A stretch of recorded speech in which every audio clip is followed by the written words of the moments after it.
stop, drop, and roll. So that's how you know they know how to party. What kind of parties are you going to, man? Ones that have finish lines. Awful.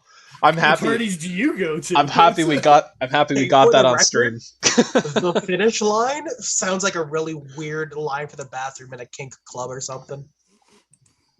Yeah. You're only allowed to go to the washroom once. Yeah, anyway. So don't want to get a UTI. I'm glad we got that live. That's for sure. Oh yeah. By the way, Paul, this is the thing I was talking about. Yes. And I don't know if you're going to be able to see it. Oh, that thing you were talking about. I'm glad you're letting all the rest of us know. What the edge hell damage. I'll get into it. You're not invited to this conversation. Nope. Zinx, no. Infinite Gunworks, how you doing, guys? We're not live yet, are we? Yeah, we are. People are saying hi to people. Oh, ranked games. I'm saying hi back, but you guys, you're out of the loop. Apparently. I'm just gonna make fun of Justin for his ranked games not going well. No, I'm just kidding. It always sucks when the other team just force feeds you shit. I was like, yeah, way to get viewers there, Joe. Good job. Hey, I don't want people to watch me play video games. I suck too hard. It's not going to be any good. Also, what's going on, Zinx? Justin, hi. Hey, pro tip for all you knife designers out there. When you design a slip joint, or I don't know, any knife with a spring or backspacer for that matter, can you design it so that the blade doesn't slam into the backspring and dull the blade and cause it to chip? Because that'd be super cool. It'd be super great if my knives didn't do those things. He's literally been salty about that all day. I love it. Yeah. Well, when did you receive this knife? When did I receive it? Oh, yeah. God. Long enough ago that I should have done something to fix it. Yeah. Cal, thanks for joining us there, man. That's what I was just about to say. Hey. What's going on, Calvin? What are you guys carrying tonight? As far as the viewers goes. Yeah. Them viewership. Fisk isn't here yet to do his job, so I'm going to steal it from him. Huh? Somebody gotta. Well, Oh, Justin's got a terrible idea for you there, Joe. Oh, no. Just rewrite it into a Tanto. Maybe.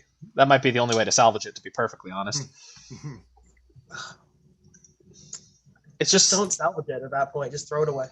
I've actually considered grinding off the rivets and then redoing the entire handles, because there's a lot of work that needs to be done on this thing. So I take it that's what you're carrying tonight? No, actually, it's not. I just... I actually got this guy with me today. Survival Puko from Condor. 1095 on a Scandi. I am a little bit scared of sharpening this thing, because I haven't sharpened a Scandi ground blade before. But... It'll be easy. It'll be easy. That's what Paul was saying, yeah. Yeah. With all the Scandi work that I've done. I'll take your guys' word for it. You'll be fine. Fine. It's Condor. I'm not too scared. So. I was saying to him that doing it by hand, it's probably easier than doing a regular grind. But I can see it like doing it on machinery. Like if you did it on like a work sharp or something, you'd really have to be conscious of what you were doing so you didn't add facets to that bevel. Right. Justin's got the turret. That's nice. Big tank. Nice. Speaking of tanks, Zinc. Yeah, Zinc with the Shabba's Ultimar. Nigel's got his meat crafter. Nigel got a meat crafter. He been sure sending me pictures all day of him and his goddamn meat crafter. I tell you, I don't get to see it for a week. It'll be gone out of my store by then. That's ridiculous. Anyway. Oh, they're gone already. Oh, I probably will be reordering some more for the shop. Hey, John, how's it going? Indeed. Micro Praetorian. Yeah, that's a good one. That's a good one. He was talking about getting something for a Praetorian. Yeah. We were talking on the phone recently about that. Yeah. The last time that we saw Cal Dennis, it was a oh my God, what's his name? The guy that makes the Praetorian. Why did that just drop out of my brain? Medford. He was a Medford. He was carrying another Medford at the time, wasn't he? I don't remember. Or maybe I'm It's mixing been a up with it's somebody been a else. hectic We got another month. guy that comes in with a bunch of Praetorian or yeah. Medfords too. So I'm rocking a penguin. Nice. Yeah, you know, for what this knife is and what it does, it's been hammering in the yard all week long for me, while I've been doing chores and stuff, and not wanting to carry the Contigo because I was in ripped up blue jeans that didn't have a healthy pocket to support Contigo's weight. So that's fair. honestly why it was. Yeah. How's the edge holding up? The Penguin's a great option for that, especially with the Warncliffe or Sheep's Foot blade to it. Yeah. You're not going to break a tip or anything else like that. Like, oh, it was working good. Yeah, I was quite happy with it as far as just a beater knife to be able to beat the crap out of in the yard and stuff like that. Yeah, so it came out of one of the black bags because I had thrown it in a black bag and I was like, it's just the right answer for situations where you still want a decent knife and not have something expensive that you're pounding on. Yeah, not particularly care what happens to it. Speaking of a decent knife, my carry for this week is what is this? This is a Mercury tasting knife. It's got like a citrus slice and blade there on the one end, a little fork on the backside. Mercator? Mercury. Yeah. Is it a Mercury? Okay. Yeah, I wasn't sure. You can't see that at all, but it says it. Yeah, cool scar, bro. So is that your first halfway decent knife that says rost free on it? It is the only one that I know that I have that says rost free on it. I've got precisely one as well. Yeah, doesn't happen often, but sometimes it does. I love the fact that it says rost free as well as inox, just to get the point across that it's stainless. Yeah. We're covering all those bases for sure. Hey man, you don't know what Mercury tastes like, or you shouldn't. Tastes like salmon or tuna. Think about it. I'd rather not. And so I won't. I think you're just eating tuna that has mercury poison, Paul. Like, I think like it's... The joke is that the larger the fish gets, the more mercury they hold. So, if you're eating tuna, you're getting some. Especially if you're eating bluefin. But anyway, topics at hand. Indeed. So we're gonna kick off. CRKT came out with a couple announcements. We're gonna get those over the way, right? Yeah. Okay. Where you want to go to talk about these, Blade HQ or? Well, we might as well go to CRKT. All 4 options are up there. Yeah. Because they, right on their homepage, made it an onion week. I don't know. Oh, yeah. I'm salty. We'll get to this. I just want to point out, Justin, that's lead, not mercury. Lead is in the paint. So all of these guys are listed as new, and the ones that we're interested in are just the top 3 plus 4. The Foresight. Well, yeah. Okay. Mainly the top 3 is the ones that they just announced. Yeah. So, thoughts, opinions? Well, what's the cheesy slogan? CRKT is... Yeah, okay, so you didn't put that out and highlight that when on their homepage where it says Onion Week, their slogan... I didn't notice that. Onion mark, get set, on your go. mark, get set, go for onion. Yeah. That's terrible. Bravo, CRKT, bravo. I just want to point out to CRKT that it is no longer April 1st. You missed your chance, damn it. Yeah. That would have been great a couple weeks ago. Maybe that's why they waited. They didn't want to get it confused with, oh, no, we actually are selling this product. It wasn't just a joke. So which one of these lovelies do you want to talk about first? Well, I mean, the easy one to talk about is the Shenanigan because it's already been a knife once, and they're just coming back with it. Did it have an option for VEF serrations the first time around? I don't believe so, no. I think it maybe came with standard serrations, but I don't think VEF serrations were available. I like one thing about this knife, and it's the color of the handle. It's a good-looking maroon. Yep. Decent looking knife. The That's what she said. 4116. You're a good-looking maroon. Oof. So That was good. That was good. I'm not taking it back. Whatever you say, Bugs. So let's get all that information there. Yeah, that's a pricey plastic handled. Well, okay, so it used to be Oz 8. It used to be These guys, and I think they were cheaper. And then they went to 4116. So Canadian MSRP I think was 114. Last I checked for the original, but that was Oz 8. Really? Okay. I think so. They sold for significantly lower than that. Oh, you can still find them for $50. Well, no, but even retail, I wanted to say they were like 80 or 90. I bought one for $26 when they were discontinued on clearance. Retail. You can still get them at retail for $50. Yeah, for sure. But I didn't think they were as high as 115. I don't know. Anyway. Yeah. But 416. No, sorry. There was two shenanigans. There was an aluminum handled one, and there was a plastic handled one. The plastic one still had an Oz 8 blade, though.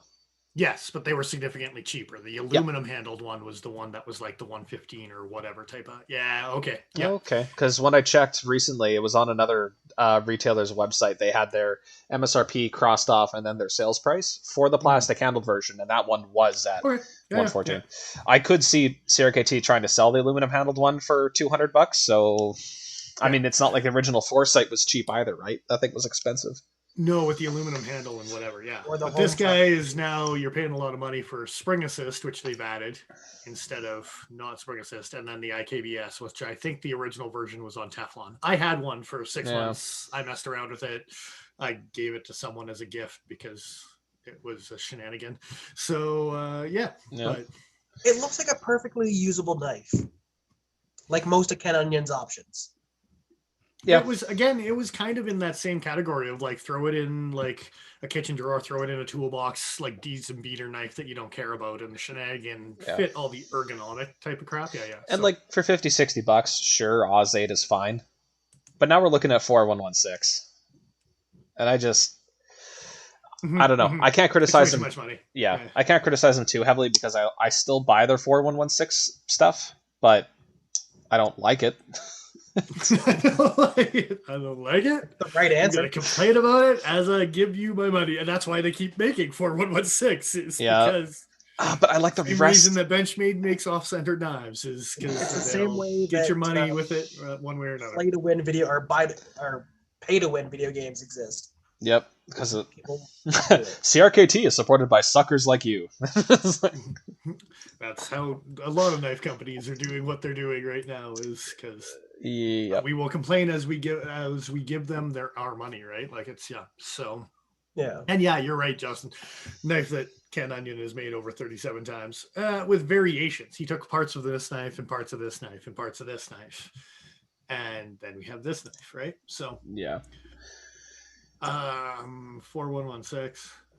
Speaking Foresight. of taking a knife and kind of rehashing it. Is that where you were going with that? With Foresight? No. Or I was going to say with the Stylus. Oh. That's more interesting. We could honestly, the Foresight. Again, this one I'm actually okay with because he lowered the price with 4116 and it's still aluminum handle, but you get the CRKT. Aluminum? Is it aluminum handles? No, it's not. It's plastic. Glass reinforced nylon. Jesus, it's still 100 American. All right, so it's still slightly overpriced, just like the other one was. The other one was like 150 or something Canadian as well. But at least overpriced. But at least it was ball bearings in Oz 8. But hey, look, it's assisted and a flipper, and IKBS. And Zinks, yes, this was made originally aluminum handle Oz 8. This is a re-release with croup steel plastic handle. They added ball bearing and torsion bar assist. But yeah, like it's... Can we talk about the minimalists with the orange handle and D2 blade? that didn't come out this week, but you know, you're being sidetracked. But yes, let's just go to a Stylus and get on with it because we're gonna have words about this goddamn knife. So. I like it. You know why I like it, for all the reasons that it's awesome. I may or may not like that kind of profile of flipper. Yeah. But it feels like they're dipping their toes in like they're competing with themselves, with the CEO. A little bit. Look, have you gentlemen looked at the contrasting specs between a CEO and this knife in particular? With the aluminum and the 12C27? No. The weight, the lengths, the handle lengths, the blade thicknesses, everything. No, I didn't look at all that. Throw that shit up there when it comes to the CEO. They're identical. Holy cow. Like blade length is 3.13 compared to 3.18. And then the like blade steel overall, the handle on Ken Onions is a touch smaller than the CEO because the CEO actually has a little bit of a long handle for how small it is, right? Yeah. But if you throw those two tabs up next to each other, holy cow. Ken Onion was like, I can make a CEO. Yeah. Don't get me wrong. I like his CEO. I like the way that pattern goes down. I was looking at the original CEO and not the flipper version, so okay. Some variants on the flipper version. There is. Sure. The flipper looks like it's using thinner blade stock. The flipper's using 2.2 millimeter blade stock, but that is the noticeable difference between these ones as well. But then you also notice that the CEO on the original CEO at least is they're stupid close, dude. Even the flipper CEO and this one are like neck and neck. Yeah, they're so ridiculously the same. And like I like Ken Onion's designs. I've got a handful of them, whatever type of thing. Especially some of his older stuff. But it seems to be like there's a lot of things that are like, I can make this too, and I can make this too, and I can make a Gerber paraframe. Some really simplistic designs. And I can make a Hinderer dagger that called the Bombastic, or it's like, yeah. I can make a Colgera and call it a Bonafide. It's just distinct enough that I won't get sued.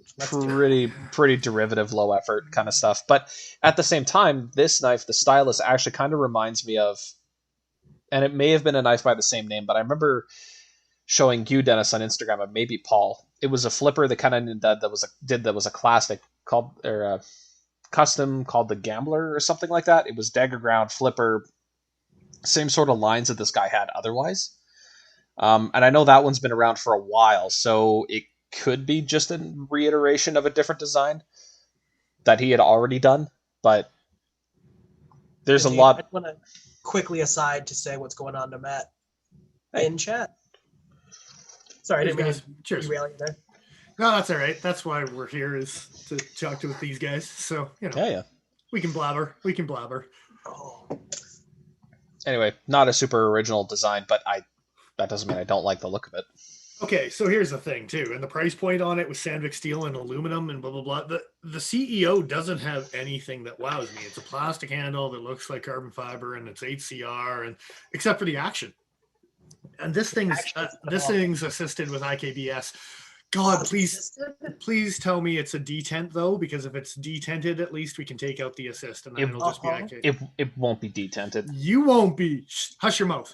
The only reason I say that with any level of certainty is because none of the other assisted IKBS stuff from Kershaw or from CRKT, none of them have had a detent hole in the blade. They do have detent balls. None of them have the pocket for that ball to go into. They've got the detent ball. The ball pocket is what I'm hearing. Yeah. But they lack the pocket. They lack the pocket, which is sacrilege. Yeah, you don't want to be lacking in the pocket. The next closest thing to that is probably the crossbones. Yep. The Jeff Park, yeah. Yeah. So I mean, you're looking at basically identical materials except for the blade steel, and you're jumping from 12C Sandvik to Oz 8 for this guy.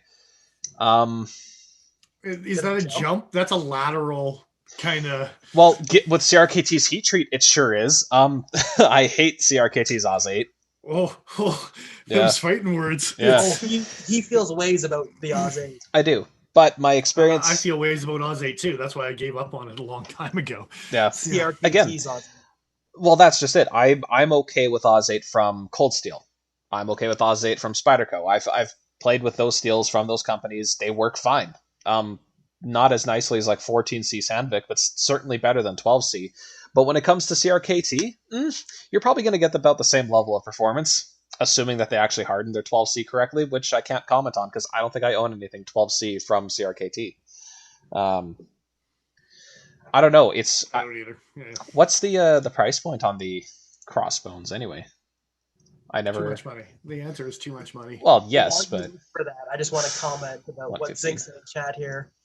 Seems like they are the movie industry, just throwing out remakes, and that seems to be the theme for this year specifically across knife makers, not just CRKT. Given what's going on in the world, I'm not terribly shocked, but yeah. I'm not trying to throw shade for that. I'm just pointing out that it's not just them. Yeah. And Matt Szymanski? There you go. Szymanski. Anyway, thanks for joining us. And yeah, CRKT, I don't... okay, so their knives don't wow me, but boring is not necessarily because they're always like, what the hell are you doing this time? And so I get where you're coming from as far as the boring thing goes, but at the same time, hey, Fisk is logging out just because we're talking about some crazy bullshit. Is it fair to say that CRKT is the Florida man of knives? Yes. Because they do weird shit.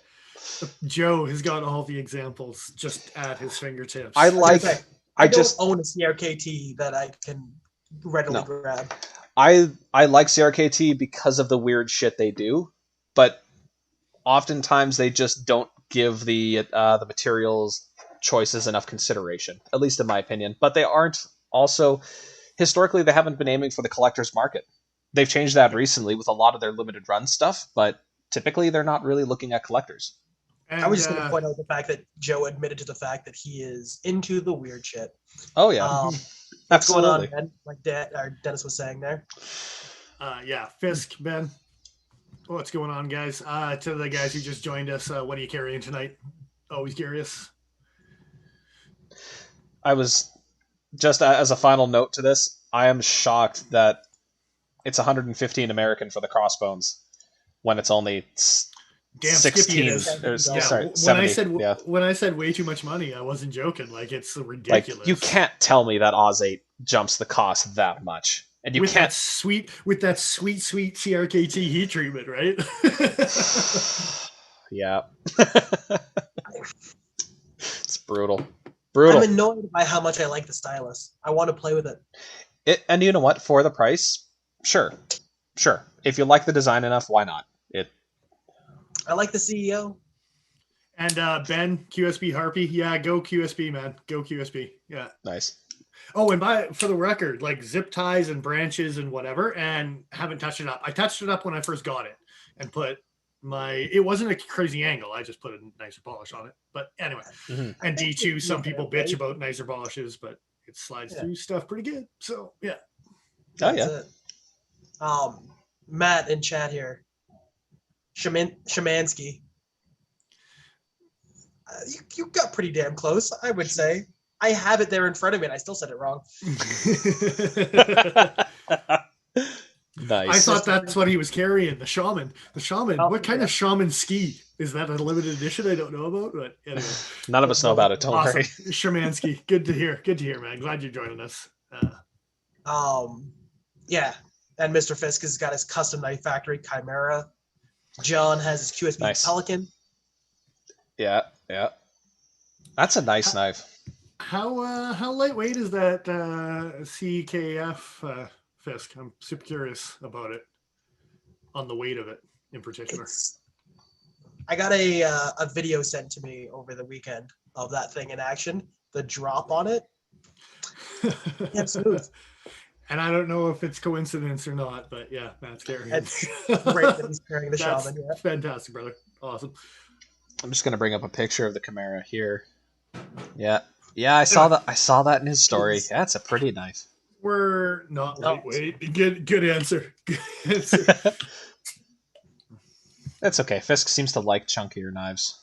Nothing wrong with that. Anyway, are we on to some other things? Yeah, CEO, we covered that. What is this knife? The Stylus. The Stylus. Okay, it's gonna be a nicer CEO, and good for Ken Onion on Yeah. getting some royalties on the gravy train that is a CEO. But Who still designed the CEO? Rogers.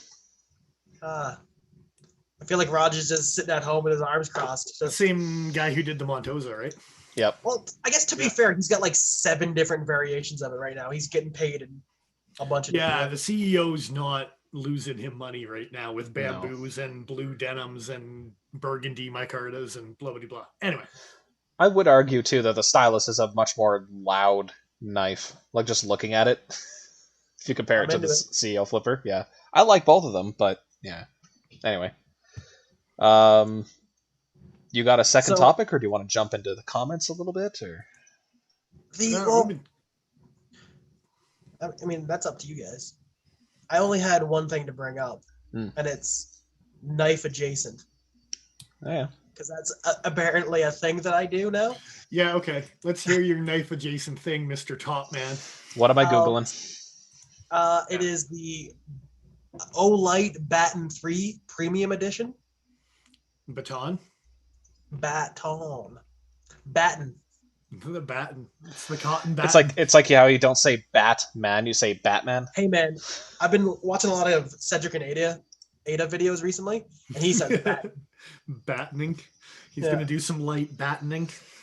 Hey man. Orange Baton 3 Kit Premium Edition. Best rechargeable flashlight. There's a live bat involved with that when it's the battening. It's a flashlight, not too dissimilar to something like this.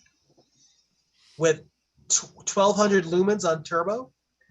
Why does it have a carrying case like an iPad or a pair of iPods? Because it charges in the case. Because it charges in the case. That's a new thing that's happening in flashlights right now. So and wireless like charging like with some smartphones, that kind of thing. I'm guessing that you put it in there and close the lid, and it probably has a light on the. This would be so stupid for them to do it this way, but if there's a way for them to close. Explain how it actually works instead of us just hypothesizing. You put it into the case, you close it, and it charges. Okay, that's as far as I can do it. I was right. Just cycling through the pictures, I'm curious because there's actually a USB cable in like the 5th picture, 4th picture, something like that. Yeah, plugged in directly to the light, so you can charge the light or the case, which is pretty cool. Oh, that's so nice. It has the option of okay. So on the first picture at the very bottom in the middle of those 3 circles, that seems to be the side of the case, which is interesting. So yeah, you can charge the. Oh, wait a second. So that disc, it doesn't plug into the flashlight. That disc snaps on magnetically to the bottom of the light. That's nice. And this one's not waterproof either, because I've seen 2 or 3 so far, and the waterproofing is garbage. Because Ben is saying that. And Ben is on his flashlights. I know he likes his Olight stuff and whatever, right? But okay. If he says it, I'll trust him. But yeah, I don't know, but that's garbage. I'm still waiting for one that does have waterproofing because Claris came out with one too that in theory could do this, but they had a really low charge rate, and I complained about it to the rep, and I was like, it needs to have better charging in the cube. What's the milliamps on this compared to the milliamps in the battery? Like the milliamps on the charger compared to 3.7 charges out of the case. Okay. That's pretty good. I'll take that. That's considerably better. I want 4. 3.7. You son of a bitch! Put it on Moonlight on your 0.7 of a charge. If I'm charging, it should be a full charge. Things are heating up in the flashlight fandom. If they said it was 3, and I got a little bit more, I'd be happy. If it was 4, I'd be happy. But to advertise it as 3.7 charges, they just want to be honest with you, Paul. They just wanted to be honest with you, and they should do better and make it 4. Okay, so I have to address a comment. Apparently, Matt met his first Canadians this month. Apparently, cheese curds are not just a Wisconsin thing. Go to Quebec. They will show you some proper cheese curds while you not understand a word they say in French. But that's just me, and I live here, but I still can't speak French. Anyway. I was going to ask if awesome. Matt's ever been to Minnesota, because they're like, I don't know, like Walmart brand Canadians. Yeah. Well, just like the Walmart brand cheese curds that they sell. I mean, like it's Oof. So apparently Ben's saying that the actual flashlight itself is IPX8, which is pretty impressive. I've dumped stuff at IPX8. I was just gonna say, yeah. Sweet. If you drop the magnetic end, is there a magnetic end inside the charger and that's what connects plus also a USB? I don't like magnetic charger things. I don't know. I would imagine there's a magnetic charger in the bottom. It would have to be for it to be in the bank. Yeah, that makes sense. For devices this small, with footprints that are fairly precise, I actually don't mind magnetic charging. What happens with phones oftentimes is there's nothing to keep the phone in location directly over the coil in your charger in relation to where it is in your phone, because it will vary from model to model. But with the flashlight, there's very limited space to work, so you're kind of forced to have things snap together perfectly. The case holds it perfectly in there too. Like you can see where it's molded around the clip even. And I should say, the one thing with brass that they have is because it develops a patina, you develop a patina on your, and you got to clean them. And you got to make sure that you're keeping them clean, because when they develop the patina, you don't want to have dirty brass. No, you really don't. Polish your brass. Do it.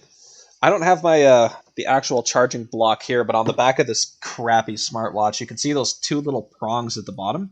There's two prongs. Have a good night, Mr. Fisk. He's got to take off. He's got an early morning tomorrow. Oh, take care, man. I appreciate you. Nice seeing you.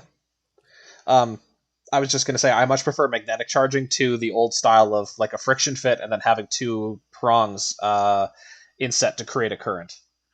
Yeah, magnetic this isn't the 90s, so no, but that phones are doing that, and it's led me to no end of trouble. Yeah, my headphones do the same thing too. There's no magnetic charging, but I think this is a better application for this technology. Is all I'm really getting at.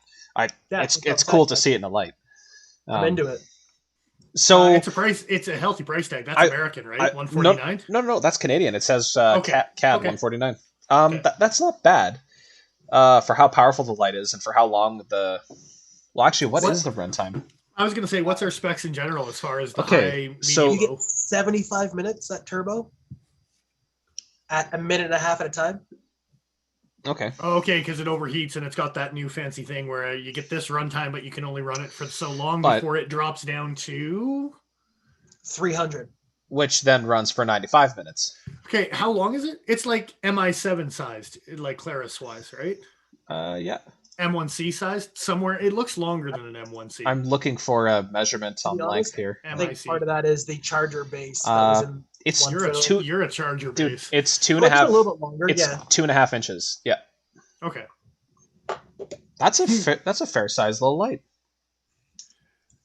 For what it's all capable of, right? It's a half inch longer than this. And can you scroll back down, Joe, so I can see medium beam, low beam? I'm kind of curious about what the lumens are and the runtimes. So medium is level 1, 2, 3, 4, 5. So it has 5 different stages aside from strobe. There's a 0.5 lumen setting. That is awesome. Nice. Every flashlight needs a moonlight setting. Yeah, that's 20 awesome. 20 days you got. So when I was saying that 0.7 of a charge, when you only get that last quarter of a charge, you better be running moonlight like the whole time. But I'm saying, like, we can go out for a 5-day thing and I won't charge it 3 times. Yeah. If you're out there for 5 days, you could last over a week with that 3.7 charger if you're being conservative with your flashlight and using it when you need to and whatever. As far as like a backcountry small unit, like I said, the only downside is the waterproofing on the case kind of blows. The less light pollution you have, the less light output your flashlight really needs to illuminate an area for you. When you have background noise that messes with shadows and stuff like that, I find that's like in the cities when you need a brighter light than out in the bush a lot of times, unless you're searching for a lost hiker or something. Yeah. 0.5 can do a lot when there's zero visibility. Yeah. That's kind of cool. I like it. They're getting somewhere, but the IPX waterproof rating is still, But the other one, the Claris one that they came out with, only charged it like 1.5 times, which was garbage. Yeah. So, that was a headlamp that the case wasn't even sealed. So yeah. That one definitely wasn't waterproof. All right. I gotta say, this is the first Olight that I've seen where I'm like, I'm gonna seriously consider picking one of these guys up, because that's a pretty decent light for the price. Well, Can we go ahead? I was going to say the other one is I think it's the S1R. It's the small little guy. I mean, that's an M1C, like the flashlight that Paul has or whatever. That was taking from an S1R Baton that was doing fantastic for itself, and Claris is like, hey, we can make one too. So they've kind of had a couple things that, yeah. Can we put that style of pocket clip on more flashlights, please? The double loop style, or yeah, that's kind of a nice thing. That's kind of Olight's thing, I think, as well. They really like doing that. The occasional light from other companies. Claris has a light or two. Like their offset head has that style of clip on it. Yeah. The new E1 from them doesn't have that clip, and the only reason I haven't bought that flashlight yet is because it goes into my pocket weird way around. And mashed potatoes, curds, and gravy is just another delicious way to eat all of those three things. You should probably do it. You could even bake it in the oven on some sort of shepherd's pie kind of goodness with those mashed potatoes and those curds and those gravy. I don't see anything wrong with it. I really don't. I mean, there's no rules. Do what you need to do, right? You're not making me hungry. Well, I'm just saying. I need to make a shepherd's pie now. God damn it. Yeah, we had it's not shepherd's pie. We're talking about that now. Yeah. Is it cottage pie when there's turkey? Is that what it is? Turkey pot pie? Yeah, just had that the other day with sweet potatoes. Fuck. I think it's just called turkey pot pie. Okay, fair enough. Yeah, I don't know I don't know what it's called, but I know it's delicious. Do it up. Are we done talking about flashlights? We're on to something else? I think so. Yeah. Cool. Good score. I like this one, Paul. That's a good find. Cheers. And it's not a fidget spinner. You're welcome. It's not a fidget spinner. Oh my god. I told him before he started recording, if he brought out something that I had to spin and get dizzy, I was leaving the chat. I was just, yeah. Brutal. I mean, to be fair, I'm going to become Nigel in the comments. I'm just being a dick. Sorry. I'm gone. I'm out. Even my choice for like CRKT screwdriver for this year and how much I wanted this thing is partially because of the spinny top head. Yeah. That has some practical function other than just spinning it. It sure does. Anyway. That's why I bought it and not the other thing. I can't make fun of you too hard for it, because half the reason I bought like the smock wasn't because of what it could do, but because of how it opened. Mm-hmm. Not what it could do, but what it could do. Yeah. All right, what do you got for us, Joe? I have some pictures that may shock and confuse many of you. You may want to direct children away from the screen. This better be knife related, dude. It is. I'm just saying. It is. It is. Paul may know. We gave where this is everyone going, secret topics every week that we just talk about, and I know eventually we're going to get down some deep rabbit holes. But anyway. Yeah. We're not going down that deep. This is still knife related. I'm going to throw up a picture here of something unfortunate that came to the attention of a couple members on Blade forums somewhat recently. What you are looking at is a QC issue, and apparently a fairly widespread one. Don't worry about it. Yeah. So Spyderco knows they're working on a fix, but when I came across this thread, it was like there was just one person talking about it. But then that's actually very, very curious. But then a few people came up. So there's been more pictures. There's been more people showing that, yeah, with some light to moderate pressure, they're getting their knife to slip to varying degrees. For the record, I did test it with my lockbacks from Spyderco. I got maybe less than a millimeter, like half a millimeter on my native.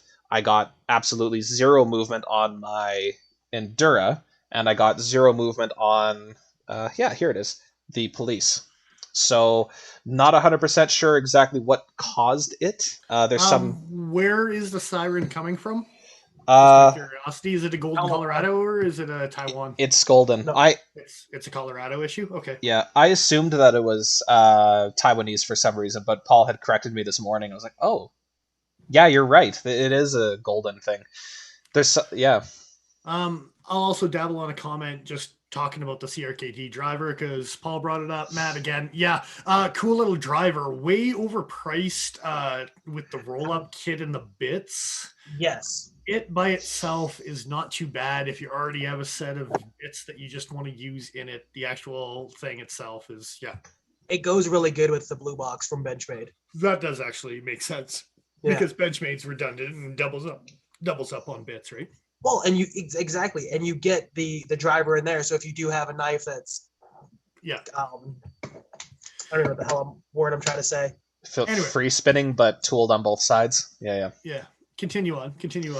Siren, that's good to hear because the Siren has been really tempting me, and I might wait for a Gen 2 version, depending on what's going on. Yeah, so they got too caught up in their compression locks in Colorado and forgot how to make a lockback, apparently. I guess, man.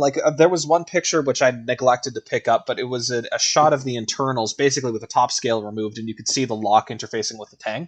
It looked kind of gappy, and it looked kind of angular, so maybe there was something that they were doing with the lock face that just makes it predisposed towards this type of failure. Slippage. But that being said, I've never seen this type of issue with like a Buck 110 or I was going to say a Broken Skull from Cold Steel, but that's a triad lock.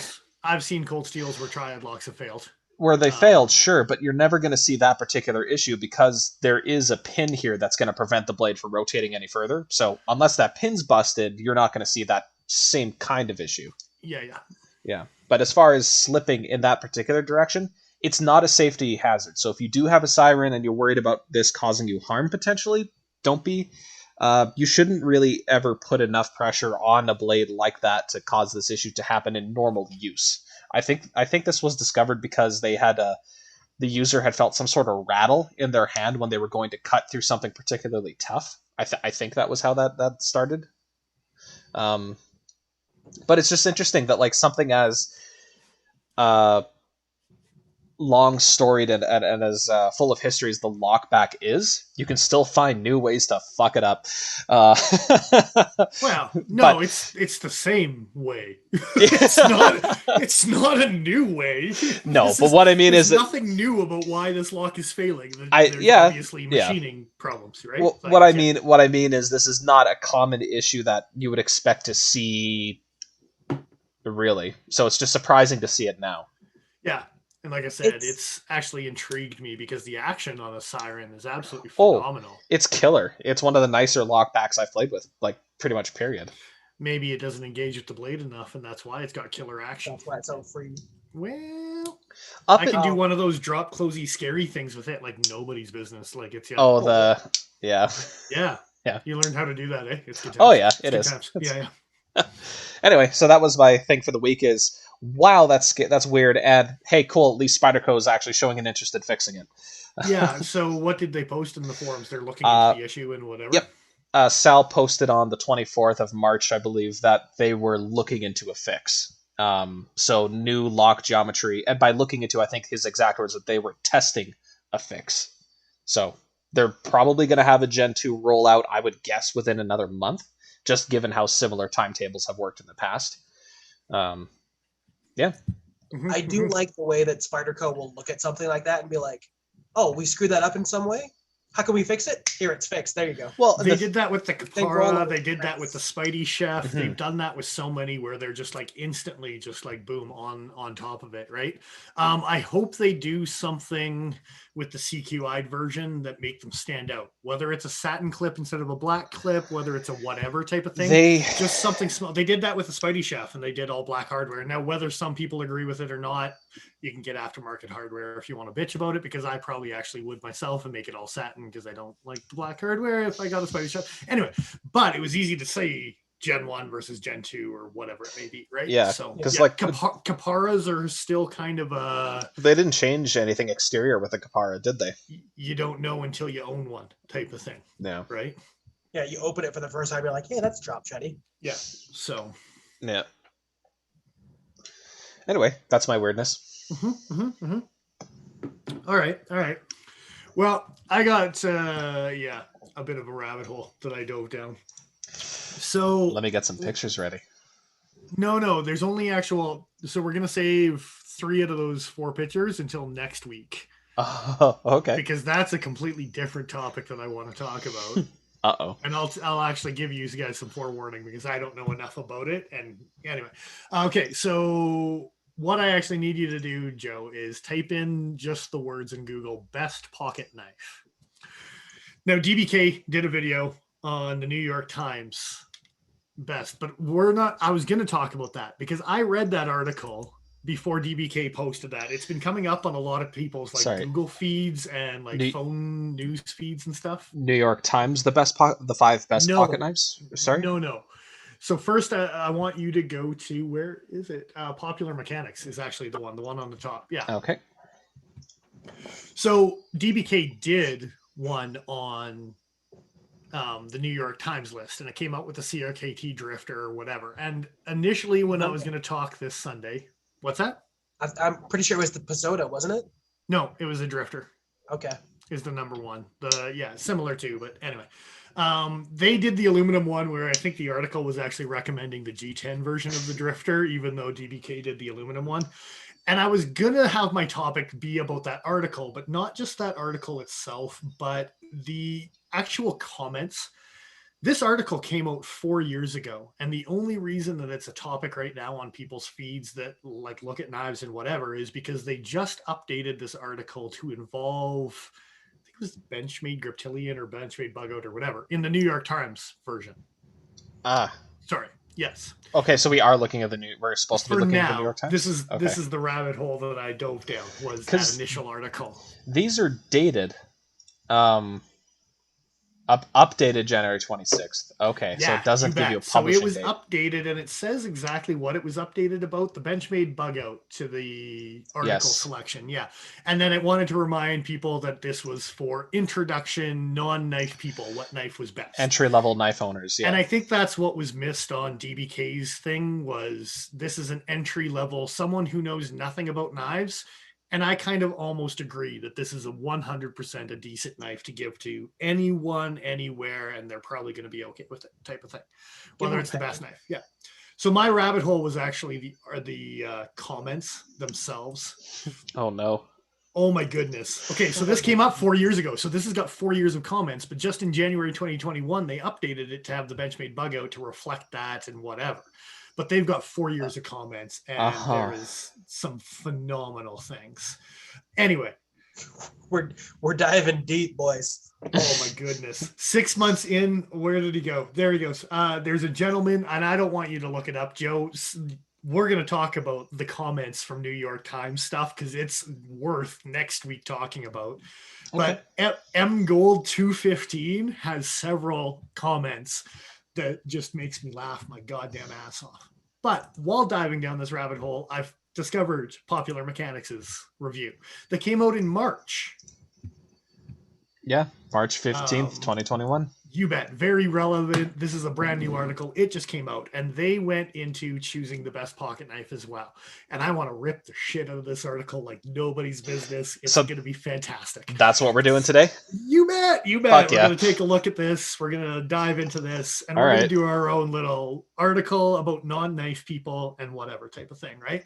We'll look at the New York Times comments of 4 years worth of comments further down the road, because they're gold. That sounds like a treasure trove of stinky, smelly, shitty Oh my gold. God, it's worth an entire episode of 4 years of bullshit with knife people going off the handle on the New York Times. It's great. I have to... Okay, next stream, it's just going to be titled 4 years of bullshit. New York Times bullshit or something. That might be misleading. We might get some viewership that we don't expect on that one, but yeah. New York Times, 4 years of bullshit. Yeah, anyway.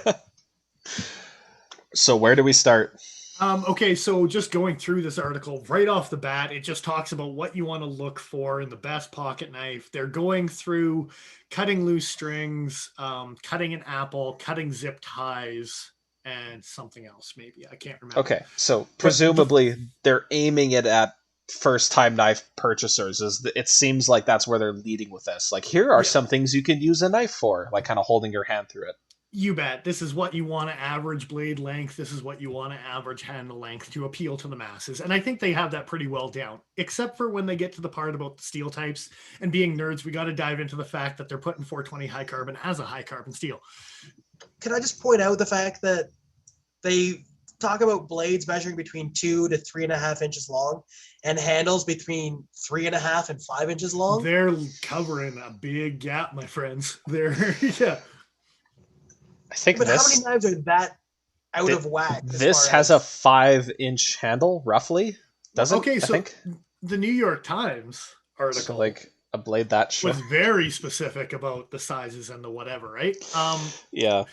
I also want to shout out to John, the driver. Yeah, we hooked him up with that. Spidey Flick in the Spy Opera.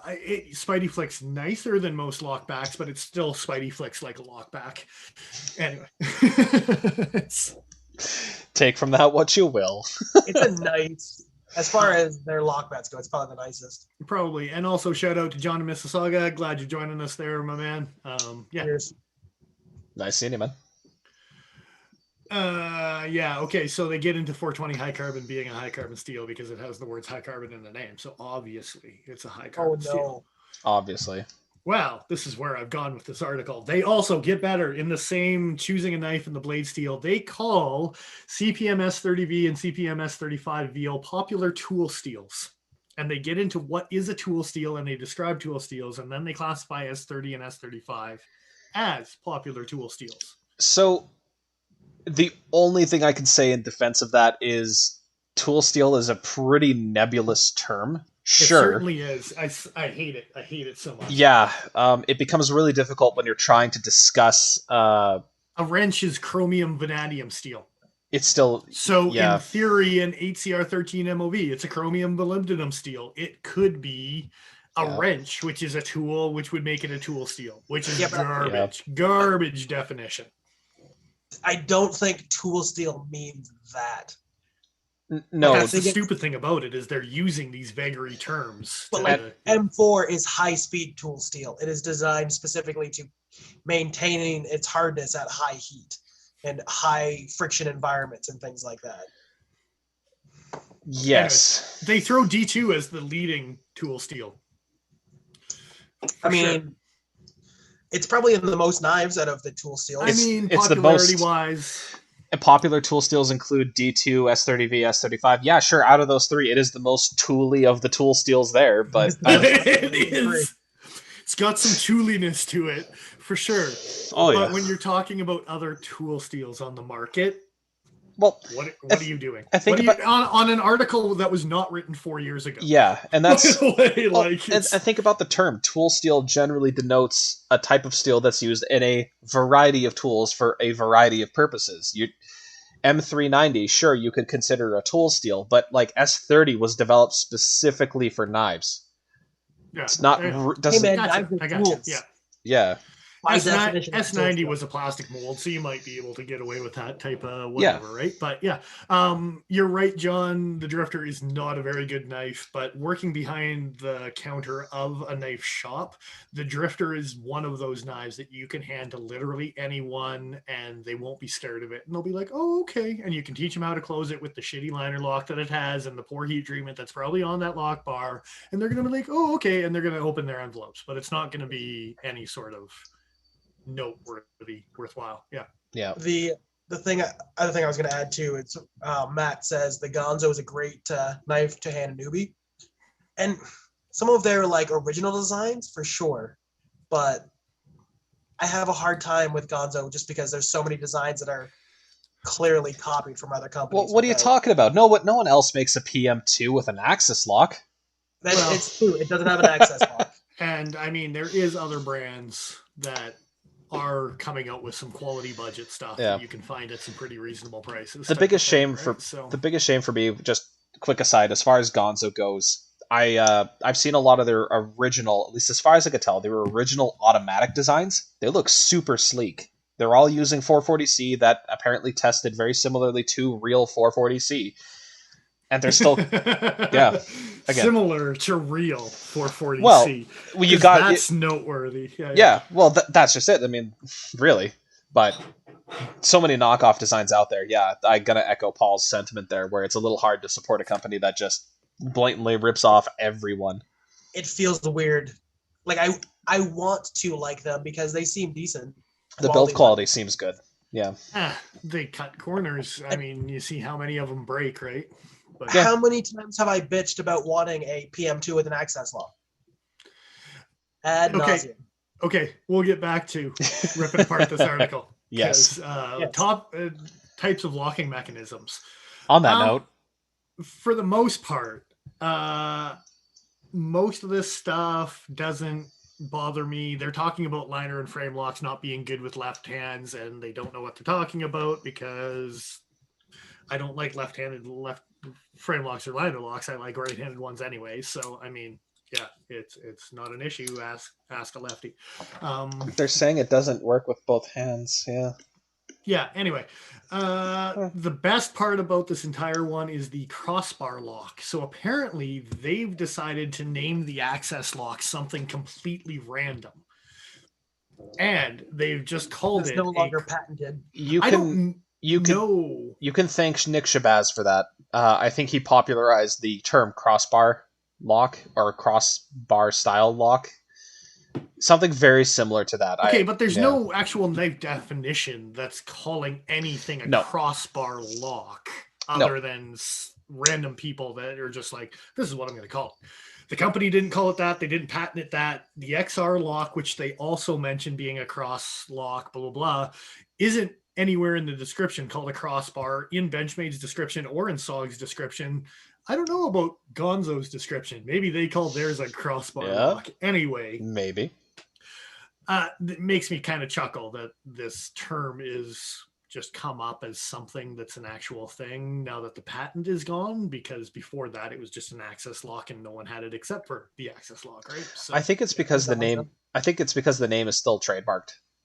So Benchmade's going to continue calling theirs access locks, but Sog couldn't call it an access lock, right?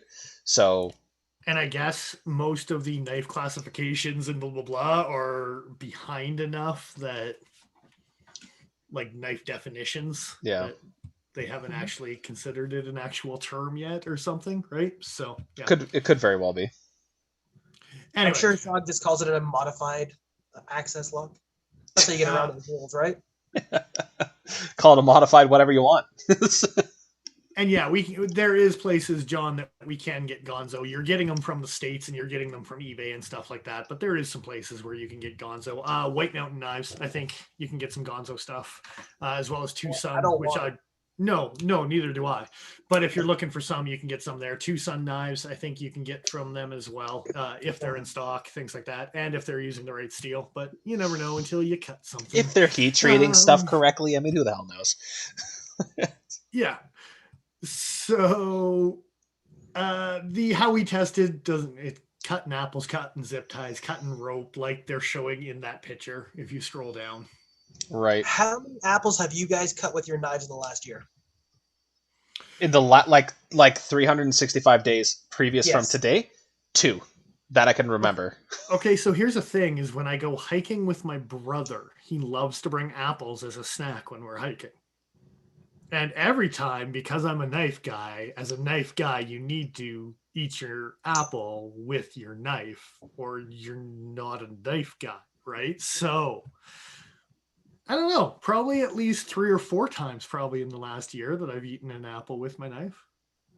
The edge retention was fantastic on them, by the way. Sure. I fucking hope so. I'd be a little sad if you bust out your Contigo to cut open an apple and halfway through the first cut it's just dull. Just flat rolled edge. Matt, I'm kind of curious. You threw up a comment saying you've designed a few Tucson knives. Yeah, you got a little background history on what's going on there, because I got to be honest with you. I'd love to know more for sure. Absolutely. Knife Whisperer also. I see that. Yeah, has a thing for a 10% discount of TKW, which is probably his own tag, where he's hooking people up with White Mountain. which Tucson knives, because there is a couple that are definitely on my radar, and the Tucson fans are goddamn crazy. Yeah, they are. That's for sure. Yeah. I'll get a little salty with you. Yeah. If you question anything about Tucson, they get super salty. It's kind of funny. As the proud owner of a Tucson, I still question the Tucsons a little bit. I have to say, this is performed behind the scene things that I just performed just as good as D2 from any other company. So I don't know, but who's worse, Tucson fans or Cold Steel fans? Oh, easily Cold Steel fans. Absolutely Cold Steel. No question. But now that Cold Steel has, flown the coop, so to speak, unfortunately, I don't imagine those fanboys are going to be as vocal as they have been historically. Fair. At least not for much longer. So, yeah, we can continue on because we can see their winner. We are at the 1 hour marker here, by the way, guys. So, yeah, we got time. That's fine. Yeah. So I gotta say, that Sog Twitch 2, that Twitch does not come with an edge like that. Jesus. Okay. Oh, it gets better, my friend. Yeah, you bet. That's been reprofiled with their fantastic Oz 8 heat treatment that Sog has on their Oz 8 too, for some reason. Yeah. Did they do it in a pull through? They must have, dude. Because that's so chattery. Oh my god. Dude, I have a Twitch too. No, there's vertical grinds. That was work sharped. That was work sharp for sure. Let's take a... it's just a link. I just wanted to see the... Anyway. Yeah.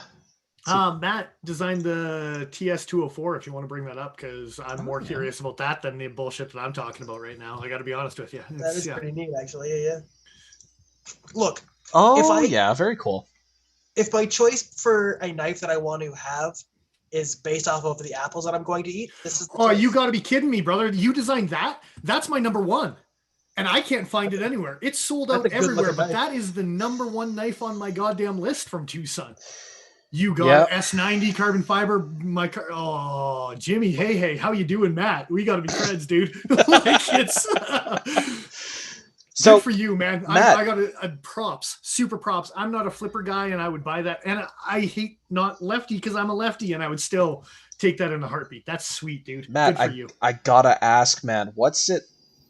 Oh, I gotta ask, why is the availability from Tucson such crap? Why is it so hard to track down their products? Because it seems like they're using great materials. It seems like, obviously, they have excellent designers working for them. Why is it so difficult to come across these things in the West? You either have to go to AliExpress or eBay or Amazon, and there's no storefront. There's no website. White Mountain knives when they have them, but it's very limited runs. What were you going to say, Paul? I was going to say White Mountain.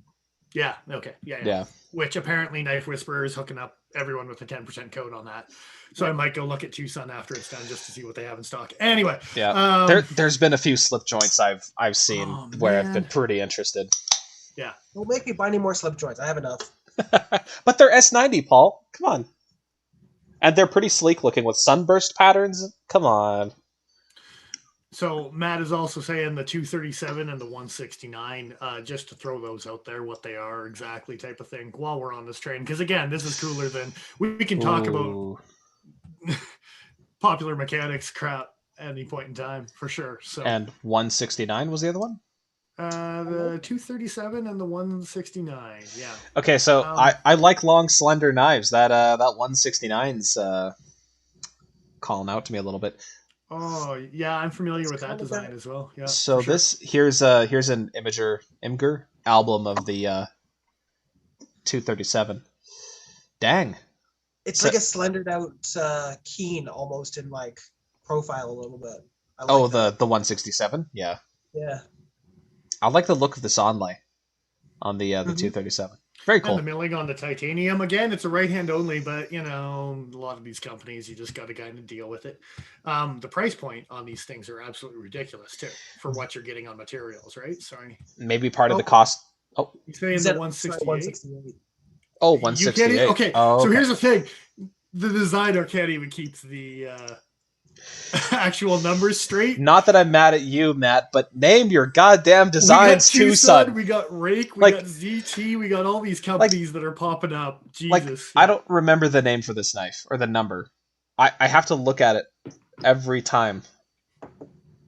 I thought that one has a name too, doesn't it? Oh, no, I forgot. The box had the number for this, and I lost the box, so I don't even know what the number is. A TS80. Okay. It's in our videos. I can't remember. We got some neon green stuff we got to talk about here. Is that G10? Whose decision was that? Well, it's got his name on it, so... No, it's all good. It's all good. I mean, high vis, I'm not... All right, well, here's an AliExpress link. Jesus, $39.99 US. And what are they using for materials in this guy? I'm going to assume G10, 12C27. Okay, that's not bad. That's the other thing. Tucson seems to like Sandvik, and I'm perfectly okay with that. Oh, no shit. 1227, not 1428, though, right? So yeah, 12C. And for the price point, banging knife. Yeah. Now, I've noticed a lot of Chinese manufacturers do this before, where they Photoshop out frame locks and liner locks to make them more accessible in Asia. But is this actually a liner lock, or is this a quick opening slip joint where there's ball bearing detents? Because this does not look like it locks. I've noticed a lot of that with AliExpress for sure.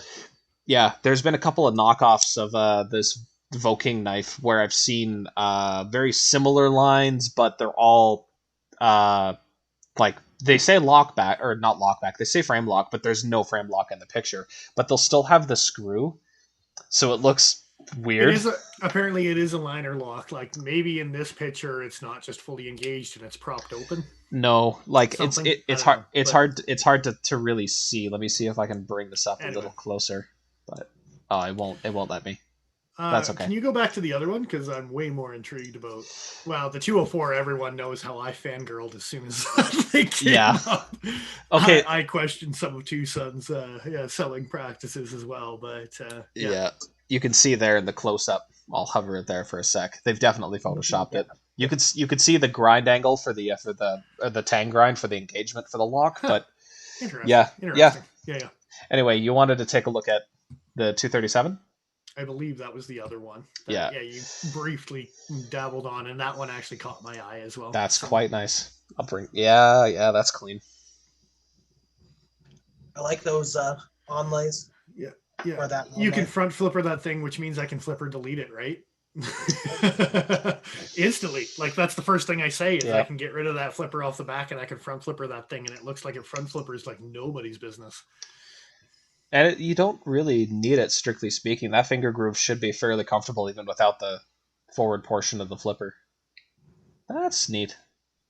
Yeah, they tuck it away pretty well. I'm liking it. What's the price point on this son of a bitch? I didn't actually find a location. Maybe Matt will be kind enough to say it in chat. But I'll look it up on Ali. Anyway, I like the machining on the lock bar side. Tucson seems to do a pretty good job with that. I didn't mean to detract from what we were talking about, but Tucson, and it's kind of cool. Yeah. I was talking about the Sog Twitch on Popular Mechanics.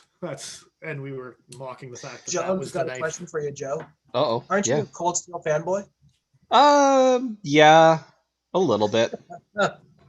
Cold Steel has their time and the place. If I want a tomahawk that I want to chuck at something, probably one of the first companies I'm going to look at is a Cold Steel one. If I want a big badass Bowie, they're probably the first company I'm going to look at too. For sure. Yeah. Cold Steel makes some fun stuff. Absolutely, they make some of my favorite discontinued knives that you can't get anymore.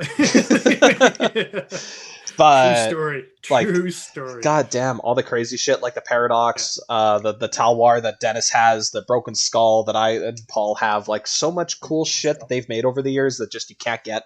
Yeah, Cold Steel's great for it. They did reintroduce the Talwar though, so that's kind of cool. But it was just the G10 version, not the polished aluminum beautiful version that Dennis has. It is a good looking version. And one last thing to dabble on Tucson, just while we're talking about it, Matt said eBay and White Mountain are a good source for the Tucson. Is that just because they're such a small batch that other retailers can't actually get their hands on them? Because that's the thing I always question is there's so many retailers out there and you see none of the real major like heavy hitters, the knife centers, the DLTs, the blade HQs, we're cutting edge, the Warriors Wonders, the Blades Canada, the whatever type of thing. I think Blades Canada actually does have some Tucson, now that I think about it, but in Canada. Yeah, I'm not sure. Not wanting to promote the competition anyway, so yeah. But I would take them in my own retail store of cutting edge in Canada if they had a better availability. That's any day of the week, for sure. That's just the thing. Like, as far as we can tell, there's no real contact information for the company, right? It's tricky, right? Yeah. Which, again, is a shame. Getting knives of this build quality at that price with those materials, it's hell yeah. Tricky to find information on how to reach out type idea, right? So yeah. Fair enough. Yeah, no, that's totally fair. You're just designing the knives. You're not part of the company. Matt said, I can't honestly answer. That's totally fair, man. Applaud you for, what was the first one? It was the 204. I forgot the name already, but as soon as you showed a picture, it was the TS 204. Yeah. Anyway. Yeah. So yeah, Popular Mechanics Sog knife. Let's rip this crap apart. All right. If we got time. Oh yeah, I'm sure we do. Okay, so the best pocket knife. Okay, one of the things right off the bat is the New York Times discredited pretty much everything assisted opening because it was too scary for non-knife people. Sorry, we're looking at Popular Mechanics or Times? No, we're looking at Popular Mechanics. Yeah, I was saying New York Times took anything that was assisted opening pretty much out of the category because it would be too scary for non-knife people. Popular Mechanics leaned into it like nobody's business. So, but the Sog Twitch 2 is assisted. Yeah, you bet. That's what I mean, is they leaned into the assisted stuff. Oh, they leaned. Okay, I see what you mean. Discredited anything assisted because it was too scary. Yeah. I understand.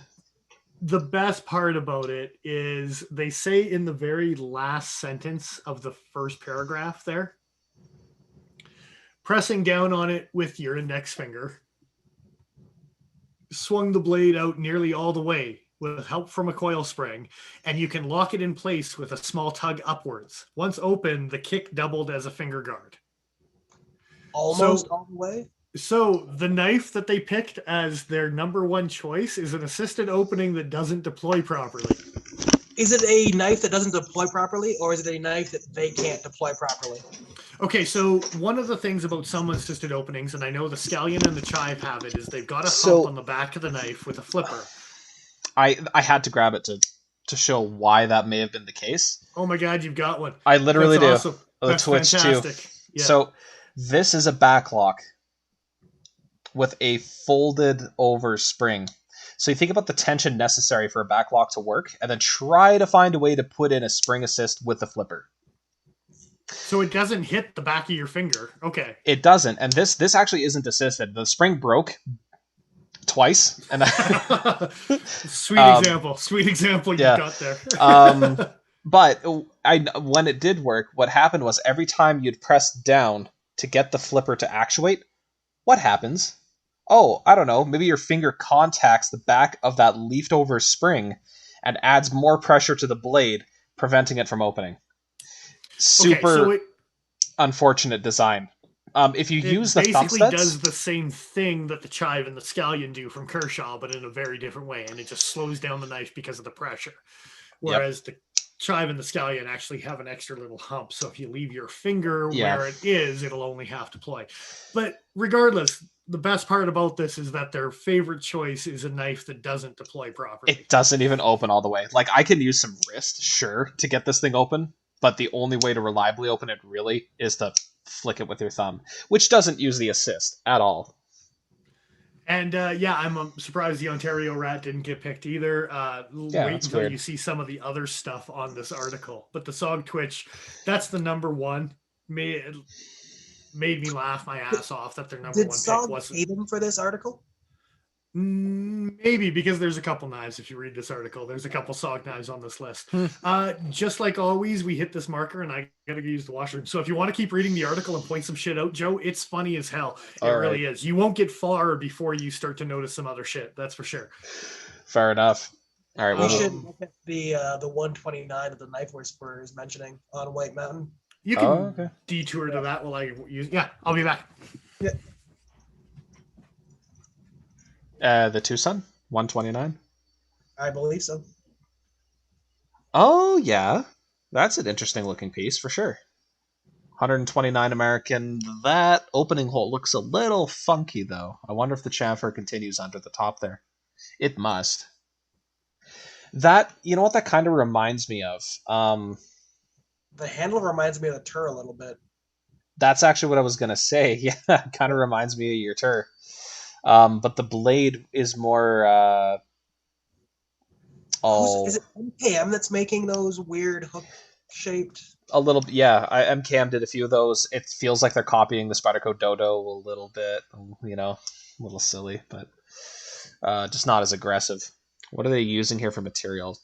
Okay, so TC4 titanium alloy. I think that's where they're saving a bit of their money because 6AL4V titanium, I think, is the standard that like Chris Reeve uses and Spyderco, when they use titanium Benchmade, like they all seem to use that particular grade of titanium. I don't really know where TC4 stands in terms of its differences. I don't know what makes it different from what everyone else uses. KVT, carbon fiber. 6AL4V is overall stronger. This from a quick Google search. And does TC4 have any benefits to it, like more lightweight or? 6AL4V, sometimes called TC4. Oh, so it is the same kind. Okay, well I guess that was the wrong guess then, because they are using M390 blade steel. So the first comment is from June 2015 that I read. Okay, they were clearly on blue. I would love to see more of these knives in person. Every time I see like a new design from Tucson come out, it's like, shit, I wish we had access to that. And I remember back when they were just making stuff out of 440C and very simplistic construction like Chicago screws, and obviously there wasn't a lot of money invested in hardware. But this stuff looks quite a bit nicer. Sorry, guys. No, it's all good. I'm just gushing a little bit about Tucson and how I wish they had better availability. Oh yeah, that's a good looking knife. That's a good look M390 with a very reasonable price point as well. Yeah. Yeah. I've detoured. I'm just looking at Tucson's on White Mountain now. You guys finish off what you're doing. I'm going to be over here doing just this. Completely jump the shark. Yeah. Well, yeah, all right. I mean, we can continue with that article. I didn't get any further. No, that's okay. The next one, they go through like different styles, best value, just like the New York Times one does. Okay. The best value, it's hard to argue with now. Yeah. I mean, the functionality of a nice thin blade, sure, absolutely. It's going to do it. It's going to work. But yeah, the one thing I do kind of question is zip ties over and over again, and they were talking about the lock, the strength of the barrel lock. There's a lot of things that can twist and fold on that knife. Like it's. They also start this article talking about what it like an everyday carry knife is, EDC, and Opinel doesn't fit that category for me because it doesn't have a pocket clip. No pocket clip. It's super thick in the pocket to begin with because it's a wooden dowel that's been carved down. It's not the most comfortable thing to carry. Do talk about it being in the pocket, and with the barrel, it won't open up and directly. Now, don't get me wrong. I like the knives, but as far as EDC, it's not my first choice. As somebody I mean, honestly, that's the only thing I had to say about the Opinel is they were talking about doing heavy duty work in an EDC category too, and. Yeah, the blade stock thickness and the barrel lock doesn't instill trust on me. And like, what is that? Do they define heavy duty work like repetitive, long-term cutting tasks, or do they mean like they're going through thick material? Like, what exactly are you talking about? Because the Opinel, sure, stupid thin blade, it's going to slice like a mother, but I mean, you're not going to be twisting it through like wood or anything like that. Do you know a lot of mothers that slice? Well, I didn't want to say the full thing, but you know. You bastard. Yeah. So, Knife Whisperer is saying that the Tucson knives, Staza 23 has a good review on that. Is it the 129? Yeah. So have to check that out later. Yeah. But on to the Popular Mechanics article. The next thing that we have along the way is the best spring assisted knife they gave to the Kershaw Link. The Kershaw Link's discontinued. It's been discontinued since before this article was written. So what happens if we click that buy now link? Oh, look at They that. go to Amazon.com. What did happen? Nothing out of stock? There's nothing. 20 results for Kershaw Link, and none of them are the Kershaw Link. So the 20 CV one still exists, and that's the one that should still exist because by far it's the best one. And they super freaked it where they got rid of the OG one and they just kept the good one. And I'm okay with that. Don't get me wrong. But for entry level, yeah. You made an article at the end of March about the best spring assisted knife, and the choice you picked is a knife no one can get, including the link that you sent not even a month ago before you published this article. Wasn't the link also wasn't the link also discontinued before this article was published? I have no idea. I didn't see the link, but I mean, it's not a New York Times thing where it was 4 years ago and you've got 4 years of bullshit comments and just been updated and whatever. This is an article that was written March 21st or some garbage, right? So yeah. Yep. Silliness. Disappointing all the way around. Almost as disappointing as the fact that I spent money on a Twitch too. Almost. Almost. Best resource for aftermarket scales for a Swiss Army knife. Those Woro, W-O-R-O knives has got some pretty sweet Swiss Army scales. I was going to say. What's that? I was going to say. Yeah, there's a couple guys. There's the Woro knives. There's Brassworks, W-E-R-X, W-E-R-K-Z. I don't know. He's got some brass and some copper and stuff that he does pretty nice stuff on. What's the guy out of anyone with a really, really good 3D printer, those CAD files are out there. That's for sure. You can print off some pretty sweet stuff if you've got some decent materials. Yeah. Who's the cat doing all the koa wood on Swiss Army knives? Oh. You're telling the story. That sounds vaguely familiar. My device for checking out who it would be is filming me right now. So unfortunately, I can't Google it. I just realized now we're an hour and a half into this, and I just realized now that we're wearing the same goddamn shirt. I mean, we should be ashamed of ourselves. Yeah, you should have called ahead and planned this better. God. Joe, what's wrong with you? I'm not in charge of the shit show. I'm technically in charge of the shit show. By a technicality, we win. Oh, wait, sorry. I have to go back on the article. There was one thing about the major pick on the SOG Twitch that I fucking needed to fly off about that made me so happy. And then we can jump back down again. Okay. The thumb stud on both sides, making it lefty friendly, and then in brackets it says lefties rejoice. There's no left-handed pocket clip on this knife. There sure isn't. In fact, it's stamped specifically for right-handed only use. That's really ugly clip. Yeah, it really is. But because it's got thumb studs on both sides, even though it's a flipper knife and that you're meant to use it on a flipper knife, the lefties can rejoice because it's got thumb studs on both sides.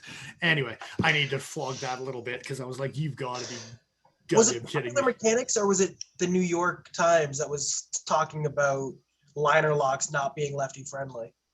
That was Popular Mechanics. That was just the same article. In their own article, they talk about that style of lock not being lefty friendly. But that's a very common. That's a very common. No, thing. this is a back lock, not a liner lock. The Twitch is a touche. Yeah. It's it's no barrel lock or crossbar lock.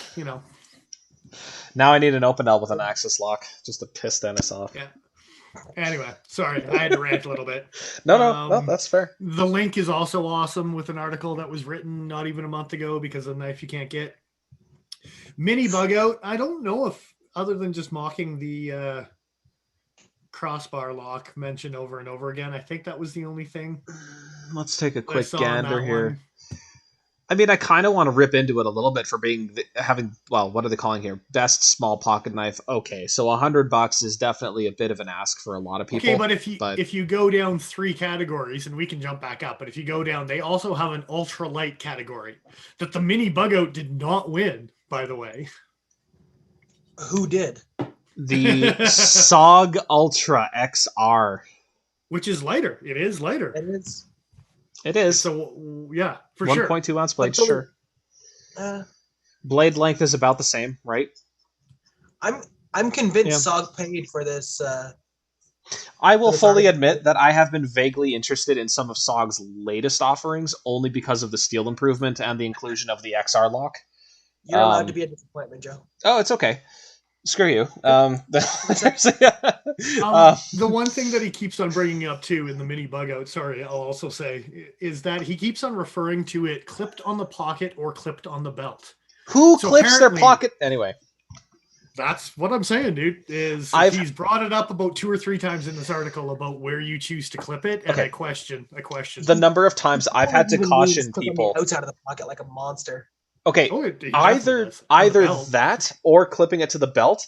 I've had to caution people so many times, like, look, yes, it's possible to attach your pocket clip to a belt, but that also means that a blade can fall open and you can slash the shit out of yourself when you're not trying to slash the shit out of yourself. Yeah, come on. So he brought that up in the mini bug out article, and that made me laugh. But God, that's dumb. Next thing down is innovative design, and he gives it to the Bonafide because it's the only new thing that has come out this year with an in this article. Yeah. So now he decides to be consistent. Jesus. Okay. Sure, it's innovative, but it's a concept that had already existed within the same company. The entire article in the Bonafide thing and why it wins, he talks about how this is not an innovative design. It's actually a Gen 2 version of something that he tried to get right the first time, and then he improved on it. So the most innovative design started in 2016.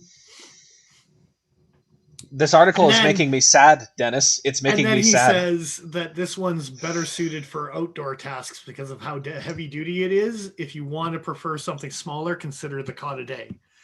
So he's even backtracking on his own answer. He's like, well, this one might be slightly better. But only if you want something smaller. But only. Oh, it gets better. It gets better. Scroll down. Flat iron gets sharpest. What? Oh, you bet it does. Okay, I know they have a halfway decent hollow grind, but I took one in recently for sharpening, and that is not the thinnest hollow grind I have ever seen in that price point. Okay, so the hollow grind itself is not too bad, but the very obtuse edge that Gerber puts on it after the fact is kind of horrendous. Well, what do you mean? What are you talking about? A 30 degrees per side edge is too obtuse? Like, come on. To compensate for a hollow grind, obviously. That's what you got to do when you're selling your knife at Walmart. Oh. So, sharpness was a very scientific thumb test. Oh, it was an exceptionally smooth cut into the apple. Oh, there you go.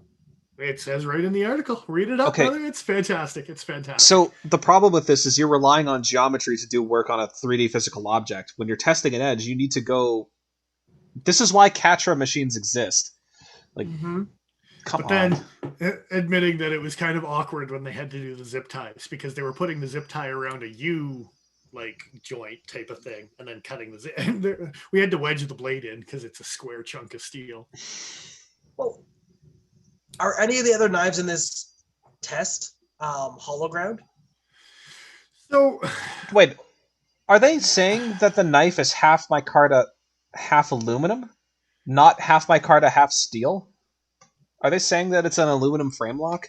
They are saying that, which I believe they're wrong on. God damn it. There's no aluminum on that knife. The only aluminum, they have an aluminum liner locked, or aluminum slab with a steel frame lock. That's what I mean. Something like that. Yeah. But it's that's micarta with D2. Yeah. Because it's a frame lock. It's a steel frame lock. There's no room for aluminum. Absolutely crazy, this article. The Sog Ultra Xr, which we already dabbled on as well. Yeah. Was this article put out on the 1st of April? No, March 15th. 21st, March 15th. Yeah, okay. No, I lost hope a long time ago. This is unironic. Now, I will say, this knife in particular actually kind of catches my eye only because, blade materials, price point, everything about this, the XR lock, Sog has been making some stuff, whether the heat treatment is accurate. It's kind of like Cold Steel, where all of a sudden their XHP and their S35 is bang on, and I'm like, what can you bitch about, right? That cryo is the name of the type of steel. Oh no! Cryo is a type of treatment you do to the blade Joe, I steel know when you're this. heat treating it. I But- understand this. No, I don't think I'm saying it out loud for Joe's the. mansplaining No. to you. It's fine. No. It's fine. Hey, I'm just explaining for the viewers because not everybody's gonna know that because Oz I think 8A. most of our viewers Yeah. are on the same page. There's But only 10 of them. But it's the same. Yeah, that's fair. That's fair. They probably know what they're in for. What I was going to say is actually, if you scroll back up to the Gerber flat iron, it talks about D2 and that it boasts its excellent hardness and known for its edge retention. But they don't talk about anything with edge retention on S35. I think they say higher quality blade steel, but we haven't had the knife long enough to know whether that's actually true or not. Yeah, the clip point blade. This article came out like a month ago. If you don't know if there's been enough testing between D2 and S35 to know about S35's superior edge retention. They didn't do enough testing themselves. Holy cow. Like, yeah. Apparently. So, yeah. They only had enough apples to have each knife cut one. But the cryogenically treated is the big reason why S35 holds a good edge retention. It has nothing to do with the ingredients of what makes S35. This article reads as if the person reviewing basically literally just cut up some apples and then read the product description and all the hype media around each of these knives. That's basically because Sog has been pushing their cryo treated. If I grab my Sog Seal Pup from the other room, I'm pretty sure that's gonna they've boasted about, hey, yeah, it's cryo treated Oz 8. Yeah. It's better.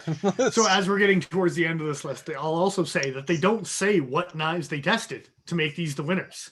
There's no, New York Times listed how many knives. Dennis, this is the list. This is all the knives they tested. How many knives they had to test, and they just gave awards. It's a participation award for every single one of these knives. Yeah. Is what it is. It's absolutely crazy, right?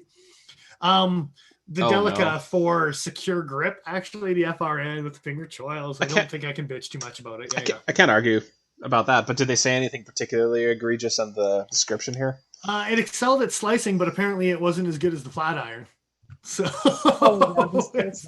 in an apple, I can see that. Yeah, compared to a hollow, regardless of what the edge actually is. I guess, sure, if you're just focused on geometry, but they don't understand what the word geometry means, Joe. You gotta remember that. They need a dictionary. Yeah. Anyway. And then just to round it out, because they had no other category to give this knife any sort of award, it's the mid-size model. It's with the a mid-size. random Kershaw that no one cares about. Terrain and 8CR. All these other options have at the very least Oz 8, VG10 as far as the low end. Most of them have D2 or S30. Okay. So there is the Kershaw Link with 420 and there's the Open L with the carbon steel, but really? You're just going to toss an 8CR at the end of it like it's nothing? And this 3.1-inch blade was long enough to cut the large apples in one go. The large apples. Something not every knife we tested could do. 3.1-inch is their mid-size model.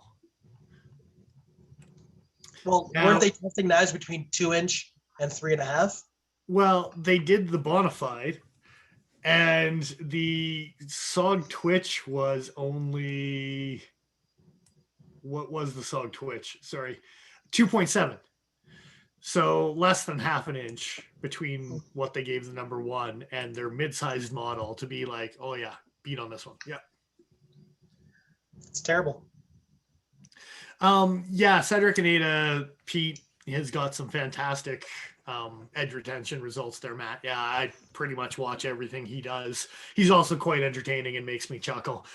His tenacious lightweight video with the 12 grams lighter than the original is particularly hilarious.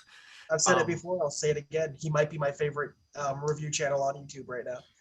He randomly threw a trash can in one of his videos because of the April Fool video, and then a new one that he just came out with. I think it was the Clever Girl. He just threw a trash can for no reason. Made me laugh my ass off. He did it again in the I think it was the Apocalypse, the TR whatever Apocalypse video. Dude, it's been extra funny for sure. I was completely silent watching that video up until that point. Burst out laughing, scared the shit out of my fiance. And he's not scientific. Sorry. Just a quick shout out to Dick Richards in chat. What's going on? little late tonight. We're actually well past overdue on calling this thing quits, but we're still rambling, so it's a good night. But that's just because I found a ridiculous article. It's There's a more lot funny than anything else. There's a lot to unpack here. Yeah. Thankfully, it's a new enough article that we don't have time to get into the comments because I don't think there is any. But yeah, thank God. Yeah. Anyway, I told you I was diving down a rabbit hole tonight, guys. So next week we have a whole thing to look at. Hey, 4 years of ridiculous comments from the New York Times. And like I said, it came up on everyone's radar, including DBK, I'm sure, because smartphones, anyone who was looking at knives, it did pop it up as an article on quite a few, including my own. And that's why I sat down and read it. But yeah. I missed it. There's been since DBK, and I'm sure some more will pop up, so it will be kind of funny, but there has been 3 or 4 comments on the article since DBK put up the review, right? So the Knife Steel Nerds, I'm pretty sure Joe's familiar with since he owns the book. Matt is just talking about keeping up with the steel nerdery. Where did that go? Oh, I gotta flash my nerd cred. Come on, where the hell are you? And if you don't have the app, the Knife Steel Composition app, you should probably get on that too, because it's a good way to stay up on some stuff too. I love this book. Last week, but maybe the week before we spoke about MagnaCut. Yes. Yep. Yeah, for sure. Very good shit. Super nerdy about it. Yeah. And I'll say 6 months ago, I'm trying to find the comment again because New York Times, you should all go over and read it because this guy is M Gold 215. Everything he has to say, just the letter M Gold 215. Fantastic. It's fantastic. He has some things to say that made me chuckle so much, and I'm sure we'll get into it next week, right? So, is that the teaser for next week? Yeah, it sure is. It sure is. I'm gonna save myself for the live reactions. If you don't want to read it, because or maybe you should, so you have some things to gripe about as well. But yeah. Oh, how in depth are these comments? It's 4 years. 4 years of ridiculous nerdery that the New York Times had to sit through. Specifically, this guy's comments. Oh, he pops up 3 or 4 times. It's good. It's good stuff. Okay. Yeah, so good stuff. MagnaCut PM2. Okay. Yeah. What about an elastic ceramic PM2? I'll take one of those too. I'd rather have an elastic ceramic Spidey Chef, but yeah. Just a very quick aside. Speaking about Cedric Grenada and cut tests and things like that, and the elastic ceramic.